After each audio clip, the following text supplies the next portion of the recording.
Hi friends, నేను ఇవాళ మీకు నా స్టైల్లో సాంబార్ ఎలా ఉంటుందో మీకు చేసి చూపిస్తాను. ఓకేనా? వచ్చేయండి. నేను 3 మీడియం సైజు గ్లాస్తో నేను పప్పు తీసుకున్నాను. కడిగి అందులో పెట్టుకొని ఒక 3-4 పెద్ద టమాటాలు, ఒక 6-7 పచ్చిమిరపకాయలు కట్ చేసుకున్నాను. ఇప్పుడు ఇవన్నీ ఇందులో వేసేద్దాం. టమాటాలు, పచ్చిమిరపకాయలు అన్నీ వేసేసి మనం ఇప్పుడు ఏం చేయాలంటే, ఇప్పుడు టమాటాలు వేసేసుకున్నాం కదా, ఒక 1/2 టీ స్పూన్ పసుపు. సాంబార్కి సాల్ట్ ఎక్కువ పడుతుంది. ఫస్ట్ మనం కొంచెం ఒక 2 టేబుల్ స్పూన్ సాల్ట్ వేసేసుకొని ఇవన్నీ మనం కుక్కర్లో పెట్టి విజిల్స్ ఏం చేసుకొని ఉడికించేసుకుందాం పప్పుని మెత్తగా. మనం ఈ లోపు ఏం చేయాలంటే, కొంచెం చింతపండు, ఒక 2 పెద్ద నిమ్మకాయలు సైజు చింతపండు నానబెట్టేసుకుందాం. తర్వాత ములక్కాడ, బెండకాయ, క్యారెట్, వంకాయ, చిన్న చిన్న ఆనియన్స్ ఉంటాయి కదండి, ఇవి, పెద్ద సొరకాయ, చూసారు ఎంత పెద్దది ఉందో. ఇవన్నీ మనం చిన్న చిన్న ముక్కల కింద కట్ చేసేసుకుందాం. మనం ఇప్పుడు వంకాయలు కోద్దాం. ఇది కొంచెం పెద్ద సైజులో కోద్దాం.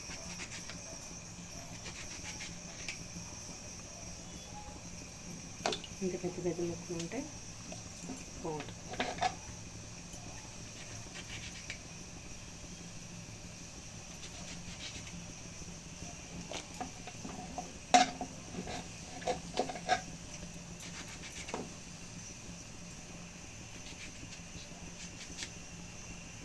ఇంత పెద్ద అయితే బాగుంటాయి.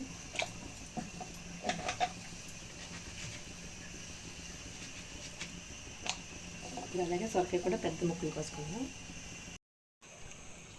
నేను చూసాను ఎంత పెద్ద ముక్కలు కోసానో. ఇంత పెద్ద ఉంటే తినేటప్పుడు భలే బాగుంటుందండి. పెద్ద ముక్కలు, పెద్ద పెద్ద క్యారెట్ ముక్కలు, వంకాయలు పెద్దవన్నీ కోసి ఇప్పుడు మనం ఉడికించుకుందాం.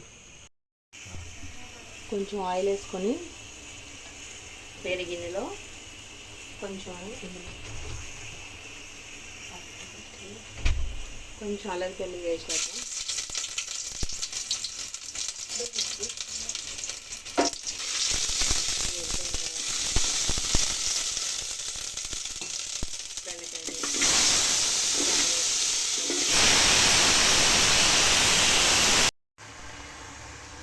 ఆయిల్లో అల్లం వెల్లుల్లి పేస్ట్ వేసుకున్నాం కదా, ఇప్పుడు ముక్కలన్నీ ఇందులో వేసేసాము. ఇవన్నీ బాగా కలుపుకొని ఉప్పు పసుపు వేసుకొని కాసేపు మగ్గించుకుందాం. ఈ బాగా ఆయిల్లో మగ్గింది కదా, ఇప్పుడు మనం ఒక గ్లాస్ నీళ్ళు పోసుకొని బాగా ఉడికించుకుందాం. ఉల్లిపాయలు తొక్కలు తీసేసుకొని చిన్న చిన్నవి. మా ఇంట్లో మా పిల్లలు అందరం భలే తింటామండి ఉల్లిపాయలు. ఉల్లిపాయలుగానే ఉండాలి. ఇవి ఉడుకుతున్నాయి కదా ముక్కలు, ఇప్పుడు ఇందులో ఈ ఉల్లిపాయలు వేసేద్దాం. వేసి ఇవి కూడా బాగా ఒకసారి కలిపేసి మూత పెట్టుకొని ఒక 10 నిమిషాలు చాలండి. మళ్ళీ సాంబార్లోకి ఉడుకుతాయి కాబట్టి ఎక్కువ ఉడకాల్సిన అవసరం లేదు. ఇప్పుడు పప్పు ఉడికిపోయింది కదా, దీన్ని బాగా పప్పు గుత్తితో మెదిపేసుకొని ఇప్పుడు ఈ పప్పుని ఏం చేయాలంటే ఒక పెద్ద గిన్నెలో ట్రాన్స్ఫర్ చేసేసుకుంటాం. మనం ఇందులోనే సాంబార్ పెడతాం అన్నమాట. ఓకేనండి, 50% ఉడికిపోయినాయి కదా, సరిపోతుంది.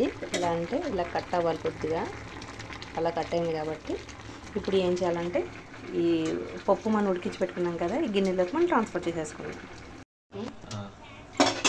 ఇవి మనం పప్పులో వేసేసుకుని కలిపేసుకున్నాం కదా, ఇప్పుడు ఇందులో ఒక 2 టేబుల్ స్పూన్ కారం, మళ్ళీ ఒక 2 టేబుల్ స్పూన్ ఉప్పు. ఇందాక బెండకాయలు లాస్ట్లో వేయాలండి, ఫస్ట్లో వేస్తే జిగురు వచ్చేస్తుంది. ఈ బెండకాయలు వేసి బాగా కలుపుకొని కొంచెం ఇందులోనే చింతపండు పులుసు కూడా వేసేసుకుందాం. మనకి ఎంత పులుపు కావాలంటే అంత పులుపు.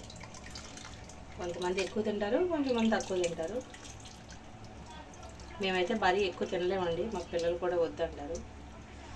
సరిపోతుంది.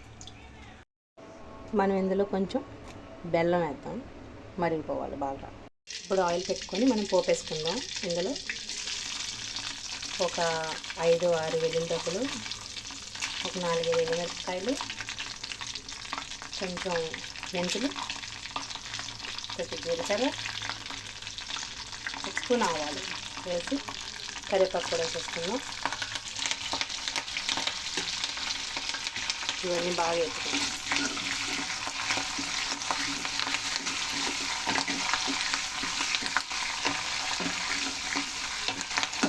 ఇది బాగా కొంచెం త్వరగా వేసుకుందాం. ఇది ఇంగువ అండి, మా ఫ్రెండ్ చెన్నై వెళ్ళినప్పుడు తెచ్చింది. ఇది ప్యూర్ ఇంగువ అంట. ఇది ఇలాగ గాలికి గడ్డ కట్టేస్తుంది అనమాట. మనం ఏం చేయాలంటే దీన్ని పొడి చేసుకోవాలి ఎప్పటికప్పుడు.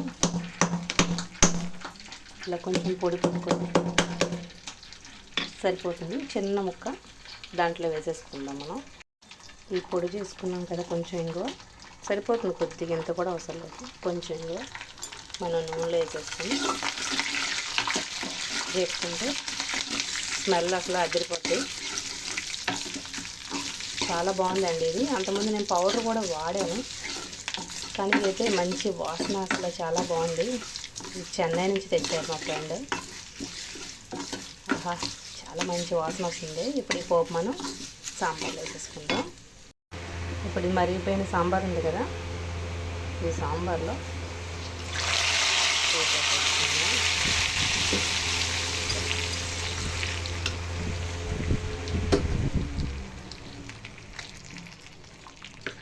ఈ పోపు వేసుకున్నాం కదా, మనం దీన్ని ఒక 10 నిమిషాలు ఒక 10 నిమిషాలు మరగబెట్టుకుంటే సాంబార్ రెడీ.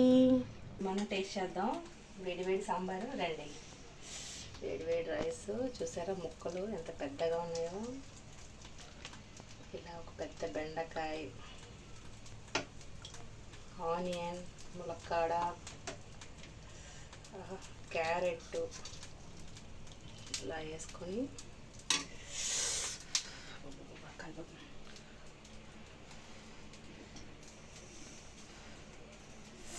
బెండకాయ చూసారా పెద్దగా ఉందో.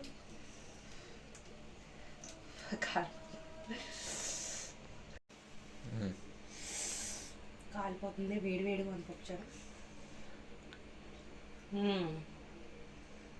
చాలా బాగుంది. బెండకాయ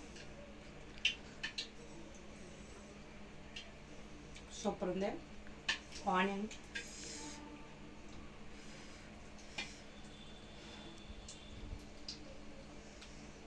చాలా బాగుంది.